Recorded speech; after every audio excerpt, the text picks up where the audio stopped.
یا اس حد تک مقصد دین کو لوگوں تک پہنچانے کے لیے تکلیفیں اٹھائی ہیں. اور جب کفن نہیں تھا، شعب ابی طالب تھی، ہم سب جانتے ہیں، تو جناب خدیجہ نے یہ پیغام کس طرح سے رسول اللہ تک پہنچایا. اپنی بیٹی سے کہا، اے فاطمہ بابا سے کہیے مجھے حیا آتی ہے، ان سے ایسی چیز کا مطالبہ کروں جو ان کے پاس نہیں ہے. میرا وقت رحلت نزدیک ہے اور میں دیکھتی ہوں کہ میرے پاس بعد از مرگ ڈھانپنے کے لیے تن پر کچھ بھی نہیں ہے. ان سے کہیے کہ مجھے ان سے مانگنے میں حیا آتی ہے. جس نے اپنی ساری دولت دی ہو اس کو ایک کفن کا سوال کرتے ہوئے کس احترام کے ساتھ یہ پیغام بھیجا. لہذا روایت ہے کہ رسول اللہ تک جب یہ پیغام آپ کی بیٹی نے پہنچایا ہے جناب سیدہ کونین نے، تو آپ نے فرمایا کہ میرے سر پر جو امامہ ہے، دوسری روایت میں ہے جو آپ کے تن پر کرتا تھا، آپ نے وہ بطور خاص جناب خدیجہ کے لیے رکھا. اور جب خدا نے یہ دیکھا کہ جناب خدیجہ سوال کر رہی ہیں تو ان کے لیے جنت سے کفن آیا. یہ تنہا وہ ہستی ہے روئے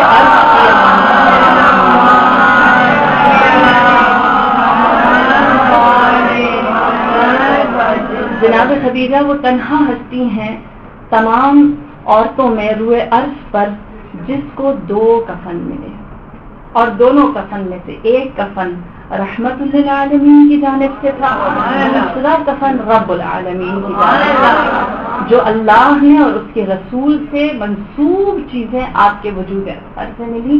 اور اس طرح سے پہلی مبلغہ اسلام اس دنیا سے رخصت ہوئی.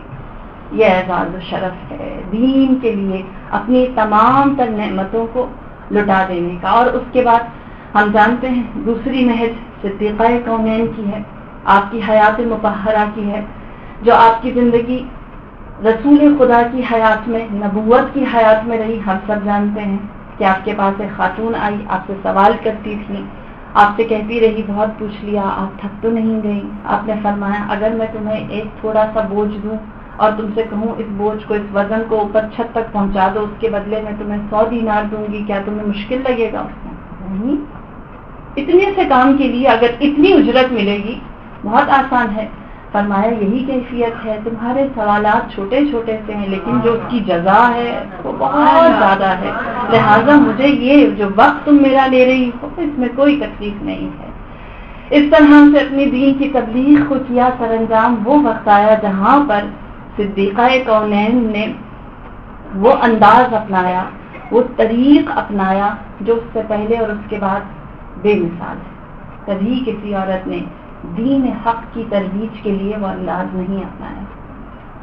گرچہ آپ کی حیات ایسی تھی کہ ہر وقت گھر میں رہتی، مشہور ہے ہاتھ پر چھالے تھے، پاؤں میں ورم تھا، اور آپ کا وجود اطہر ضعیف تھا، کمزور تھی.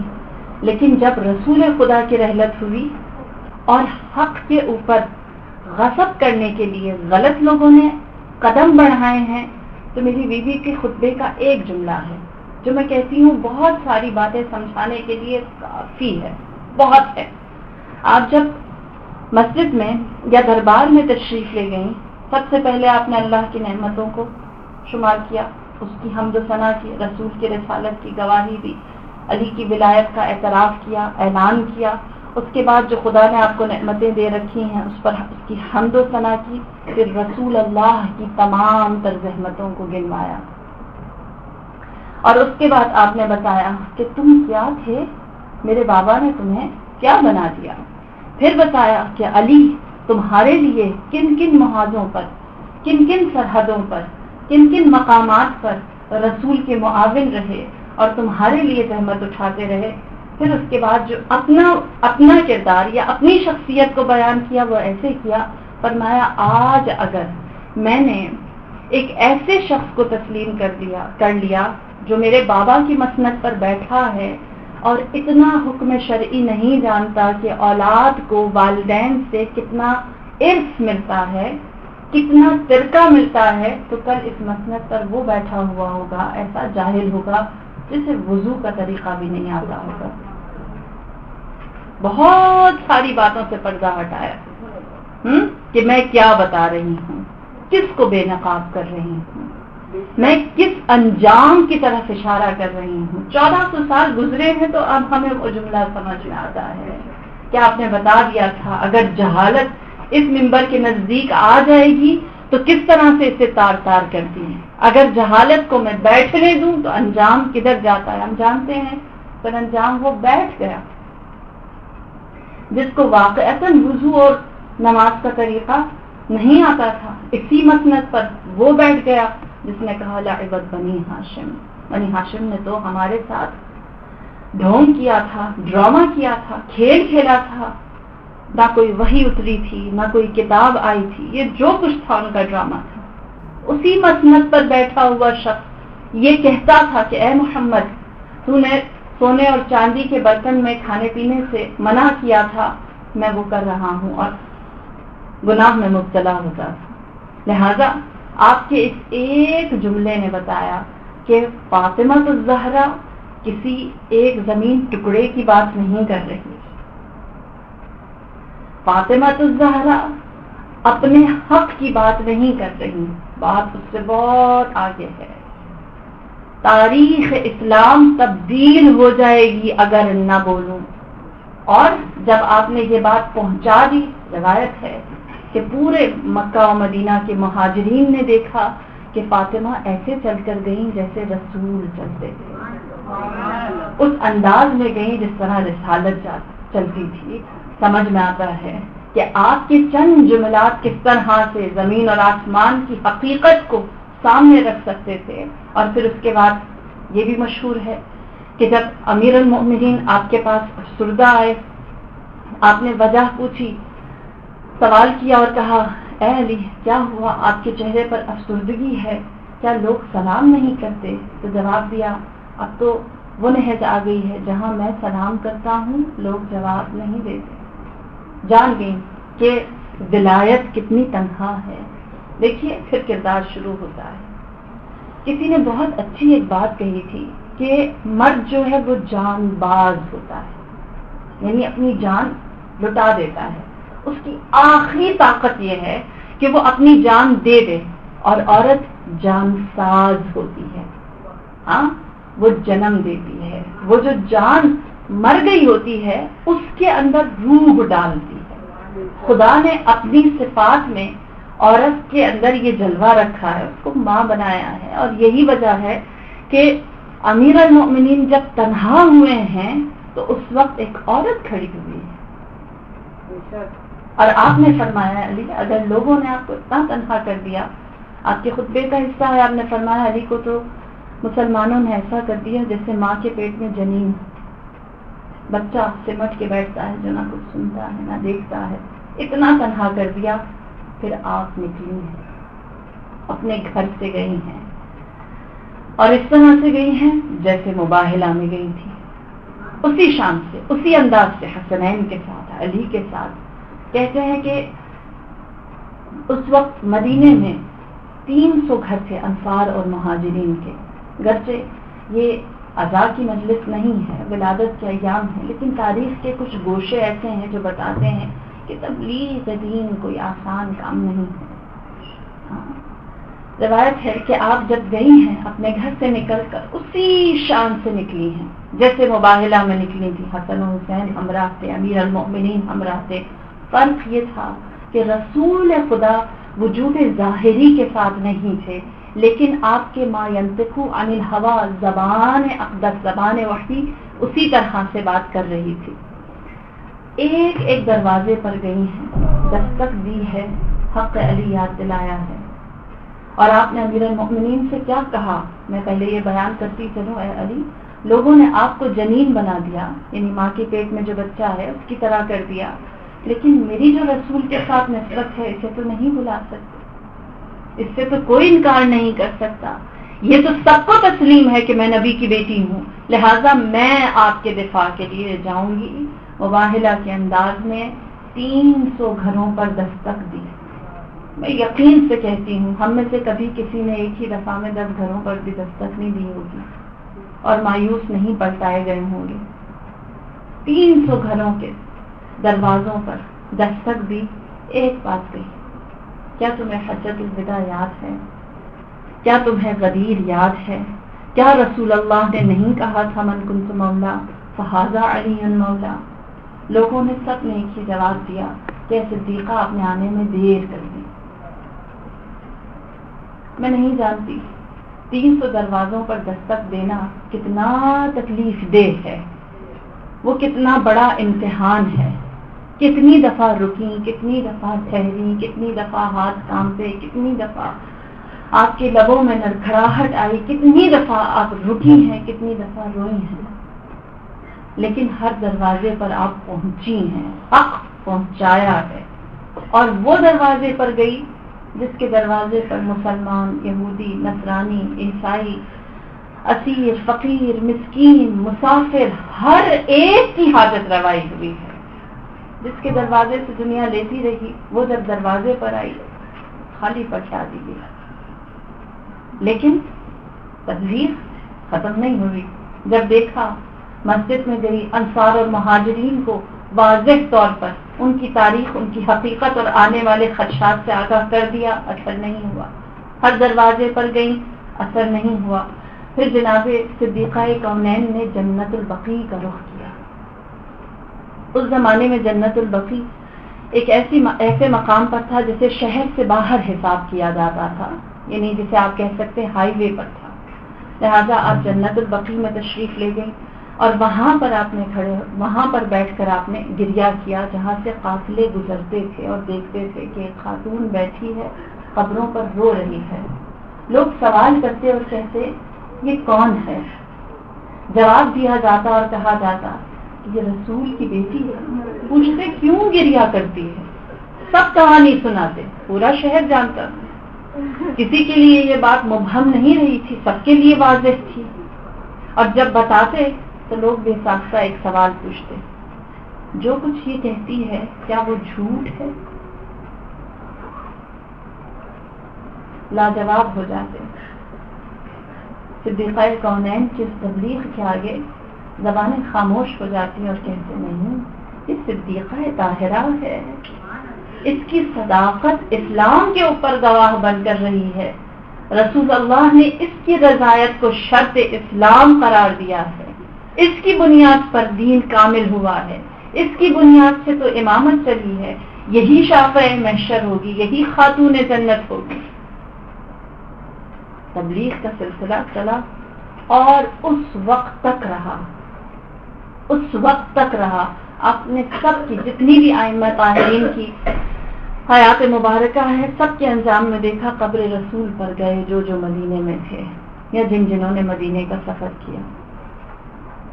صدیقہ کونین جب آخری دفعہ انصار اور مہاجرین کی عورتوں کے ہمراہ آخری دفعہ قبر رسول کی زیارت کے لیے گئی، وہاں پر بھی آپ نے بیان کیا اور فرمایا جو حق تھا وہ میں نے امت تک پہنچا دیا، اس کو میں نے ان تک پہنچا دیا، لیکن اب بھی اگر وہ اس حق کا دفاع نہ کریں، اور اگر میں رحمت للعالمین کی بیٹی رحمت نہ ہوتی تو میرے ہاتھ بد دعا کے لیے ہوتے۔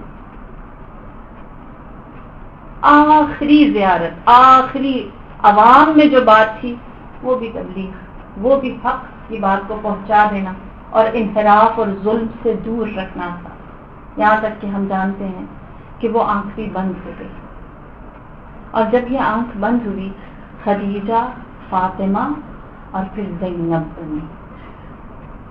زینب کی مضبوطی گرچہ زینت ہے، گرچہ خوبصورتی ہے، حسن ہے دین کا، لیکن سمجھ میں آتا ہے خون فاطمی ہے، خون خدیجہ ہے۔ ہاں، وہ کردار فاطمہ، کردار خدیجہ، وہ شہامت، وہ جوان مردی، وہ کنٹریبیوشن جو ان کی جدہ نے دیا اور جو ان کی والدہ ماجدہ نے دیا، وہی کردار لے کر جناب زینب کبریٰ، جناب ام کلثوم اور جناب فاطمہ کبریٰ کی ذات ہے، جو کربلا کے بعد مکہ میں اور مدینہ میں اور پھر اس کے بعد شام میں اور کوفہ میں ایک جملہ ضرور نقل کروں گی۔ کہتے ہیں کہ جب مال غنیمت سارا یزید ملعون کے پاس پہنچا تو اس نے اس وقت خولی کو، جس کے پاس سارا چارج تھا، اسے بلایا اور اس سے کہا مجھے ساری روداد سفر سنا، کتنی جگہوں پر لے کر گئے، کہاں کہاں کس طرح سے اسیروں کو رسوا کیا، اس وقت خولی نے جواب دیا اور کہا کوئی شہر کوئی قصبہ ایسا نہ تھا جہاں ہم نے ان کا تماشا نہ کیا، ہر جگہ لے کر گئے۔ پھر اس کے بعد پوچھا لوگوں نے ان کے ساتھ کیا کیا؟ خولی کا جواب ہے، خولی بن تمیم جس نے سرے مولا نیزے پر اٹھا رکھا تھا، مشہور ملعون ہے، اس نے جواب دیا، اس نے کہا کہ ہم انہیں ہر جگہ لے کر جاتے تھے تاکہ انہیں رسوا کریں، لیکن یہ بیویاں جہاں داخل ہوتی تھی عزت و شرف سے داخل ہوتی تھی، فاتح بن کر آتی تھی۔ مقصد کیا تھا دشمن کا کہ ان کی شکست کو سامنے لائیں، لیکن انہوں نے اپنی عزت و شرف سے دین اسلام کی تبلیغ کا پلیٹ فارم بنایا، ثابت کیا کہ ہم حسین کا پیغام لے کر آ رہے ہیں۔ اور وہیں سے پتہ چلا کہ وہ مسند جو یزید نے اس لیے سجائی تھی، وہ محفل جہاں پر خاص و عام ہر ایک کو دعوت دی گئی تھی تاکہ دکھایا جائے کہ کیسے اسیر لائے جا رہے ہیں، ایک خطبے نے منظر بدل دیا، نقاب پلٹ دیا، واضح کیا کہ یہ عزت والے ہیں، یہ شرف والے ہیں، یہ علم والے ہیں، یہ فصاحت و بلاغت والے ہیں، یہ جوامردی و شہامت والے ہیں، یہ وہ ہیں جن کی محبت کو اللہ نے ایمان والوں کے دلوں میں رکھا ہے، انہی کے حسب نسب سے رسول خدا ہے، انہی کے حسب نسب سے جعفر طیار ہیں، یہی وہ ہیں کہ جن کے ہی ذریعے سے خدا نے سبطین کی امت کی نسل کو چلایا ہے، انہی کے ذریعے سے خداوند کریم نے علوم الہی کو ہمارے تک پہنچایا ہے۔ اور جب یہ ساری حقیقت اسی محفل میں جو ان کو رسوا کرنے کے لیے سجائی گئی تھی زینب کبریٰ کے دہن اقدس سے نکلی، منظر بدل گیا، حقیقت سامنے آئی کہ اگر ایک مرد جان دے دے تو کس طرح سے عورت کی شہامت کا، عورت کی جان سازی کا سفر شروع ہوتا ہے۔ اور پھر اس کے بعد ہم دیکھتے ہیں جناب فاطمہ کبریٰ جو بیٹی ہیں سید الشہداء کی، انہوں نے خطبہ دیا شام کی سرزمین پر آپ کے خطبے سے، اور روایت میں ہے کہ آپ کے پاس کچھ امانتیں سید الشہداء کی ایسی تھی جو آپ کی ذات سے مخصوص کر دی گئی تھی، جو آپ نے امام زین العابدین کے حوالے کی۔ اور پھر اس کے بعد ہم جانتے ہیں، آپ لوگ سب کے ذہن میں یہ شبہات بھی آتے ہوں گے کہ کیوں بیویاں بعد میں مدینے میں نہیں رہیں، جناب زینب کبریٰ، جناب ام کلثوم اور بہت ساری جناب ام البنین، بہت سی ہستیاں ایسی ہیں جنہیں رہنے نہیں دیا گیا، صرف جناب ام البنین کی ذات تھی جو پلٹ کر مدینے تک پہنچ سکی ہیں، باقی سب کو سفر کی حالت میں رکھا، مسلسل ہجرت میں رکھا۔ جناب زینب کبریٰ زیادہ عرصہ نہ رہ سکی مدینے میں، کیونکہ جب مدینے میں آئی ہیں اور حقیقت بولنی شروع کی ہے، شام سے جس مجلس کا آغاز ہوا اور پھر وہ کربلا میں اور پھر مدینے میں ہوئی، اس وقت کا ظالم سمجھ گیا تھا کہ اگر ان خواتین کو جو کربلا سے بچی کچی کچھ کمزور خواتین آئی ہیں، اگر ان کو رہنے دیا تو یہ اپنی اس کمزوری کو اتنی طاقت بنا دیں گی کہ میرا لشکر ڈھیر ہو جائے گا۔ سمجھ گیا تھا کہ ان کی زبان کی طاقت، ان کے بولنے کی طاقت، ان کا سچ کہنے کی طاقت میرے لاکھوں کے لشکر کو غارت کر سکتا ہے، لہذا اسی بنیاد پر جناب زینب و ام کلثوم اور باقی مستورات کو سفر کی حالت میں رکھا گیا، اور ہم جانتے ہیں کہ کسی کا بھی روضہ مدینے میں نہیں ہے، مختلف جگہوں پر سفر کی حالت میں رہی تاکہ کسی ایک مقام پر بیٹھ کر وہ اپنے لیے کچھ ساتھی نہ بنا سکیں، اپنے آپ کو سیاسی طور پر یا تنظیمی طور پر منظم نہ کر سکیں۔ اور پھر اس کے بعد ہم جانتے ہیں یہ سلسلہ تھا جو چل پڑا اور آج تک جناب زینب، جناب فاطمہ، جناب خدیجہ، یہ وہ تین کلیدی کردار ہیں اسلام کے جنہوں نے عورت کو عوام سے اٹھا کر قائد بنایا ہے، سردار بنایا ہے، منبر تک پہنچایا ہے، نصیحت کرنے والا بنایا ہے۔ آج کیوں منبر سجتے ہیں، عورتوں کی محفل ہوتی ہے؟ یہ طریق اسلام سے پہلے کبھی کہیں نہیں تھا، چاہے وہ زن فرعون کیوں نہ ہو، سب کچھ تھا، طاقت نہیں تھی کہ وہ ایسے اپنے لیے دربار سجاتی، اپنے لیے محافل سجاتی، اپنی طاقت کو بیان کرتی۔ اسلام نے عورت کو یہ طاقت دی، خدیجہ نے عورت کو عوام سے خواص تک پہنچایا ہے، جناب فاطمہ نے خواتین کو لیڈرشپ دی ہے، جناب زینب کبریٰ نے عورت کو ریولوشنری رول دیا ہے کہ تم انقلاب برپا کر سکتی ہو، تم مردوں کا جہاں پر انتہا ہو جاتی ہے وہاں سے ابتدا کر سکتے ہو، تم زخمی علم کو تا قیام قیامت چلا سکتے ہو۔ اور یہ وہ سب سے بڑا امتیاز ہے اسلام کا کہ آج اسی در سے ہم جیسے جاہل تھوڑے سے لفظ لے کر ایک ایسے مقام پر بیٹھتے ہیں جو رسول سے منسوب ہے، جو رحمت للعالمین سے منسوب ہے۔ اتنا بڑا مقام، کتنا کامیاب کیا عورت کو، کتنا سر بلند کیا ہمیں، کتنی عزت دے دی ہمیں، کتنا مقام دیا ہمیں، کتنا اعتماد دیا ہمیں۔ اگر میں یہ کہوں غلط نہیں ہے، ہمیں ہمارے حق سے زیادہ مل گیا، ہمیں ہماری توانائی سے بڑی چیز دے دی، ہمیں ہماری حیثیت سے بہت زیادہ دے دیا، اور وہ رخ دکھایا ہے جو اس سے پہلے اور اس کے بعد کوئی کبھی کسی کو نہیں دے سکتا۔ اور یہ سب سے بڑی نعمت ہے، اور ہمارے لیے محل تبریک ہے، مبارکبادی کا مقام ہے کہ یہ اختصاص تشیع کا ہے۔ کسی اور جگہ آپ کو اتنی ساری لیڈرشپ خواتین میں نہیں ملے گی جتنی آپ کو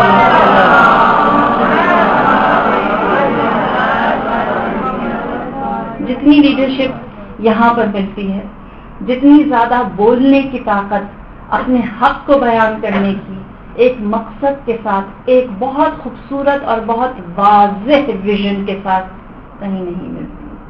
اور یہ اسلام کا سب سے بڑا امتیاز ہے۔ ہم جانتے ہیں کہ اسلام نے ہمیں اتنے لاڈ سے رکھا۔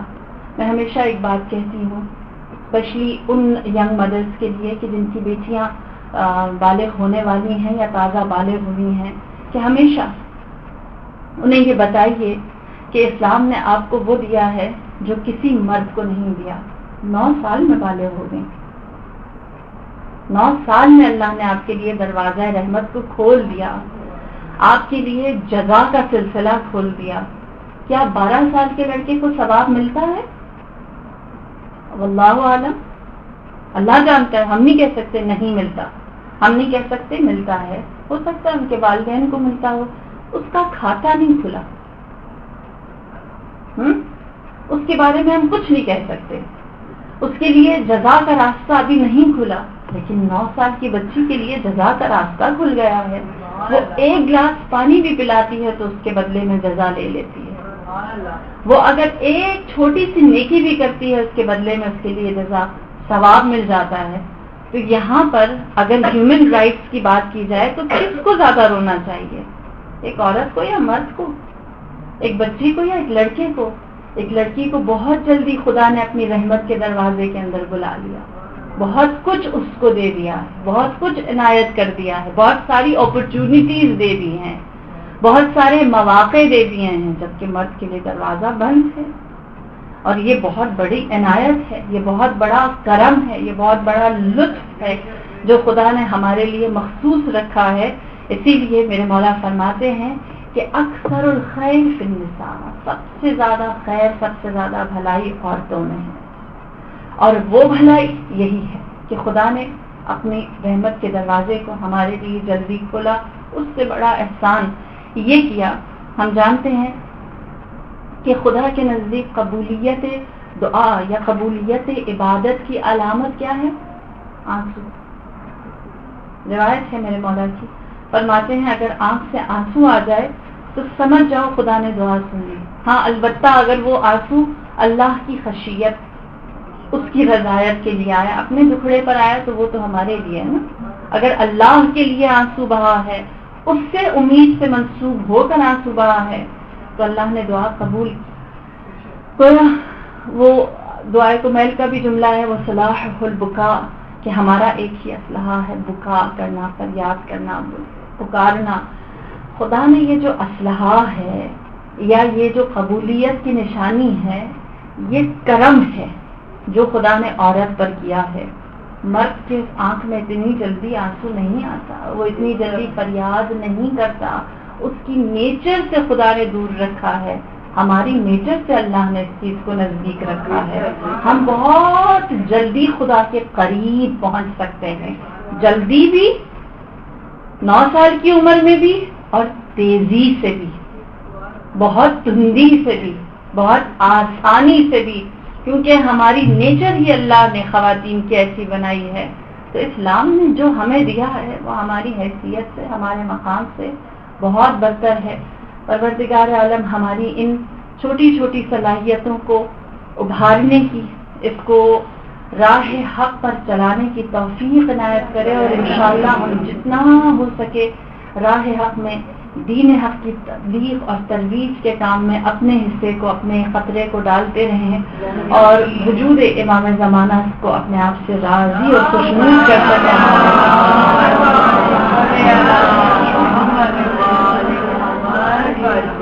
اور مدرسۃ القائم کے اس فرش کو ہمیشہ اسی طرح آباد اور مسندوں سے سرفراز رکھے، اور انشاءاللہ یہاں سے بہت ساری حق کی باتیں تمام عوام و خواص تک پہنچتی رہے، اور انشاءاللہ ہمارا ہر عمل امام الزمانہ کے ظہور میں تعجیل کا سبب بنے. اور پروردگار اس محفل میں جتنی بھی مومنات شریک ہوئی ہیں ان سب کی دلی حاجات کو برابر فرما، اولاد، ان کے مال دولت، ان کے رزق روزی میں برکت اور خیر کا سبب بنا دے، اور ان کے امتحانات کو ان کے لیے باعث مصلحت قرار دے. ارحم الراحمین ہمارے گناہان صغیرہ اور کبیرہ کو معاف فرما، اور ارحم الراحمین میرے آقا امام زمانہ کے ظہور میں تعجیل فرما. انک علی کل شیء قدیر. محمد وعلیہ وسلم.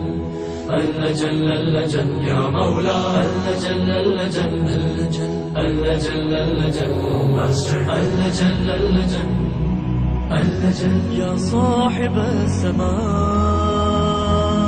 اللجن اللجن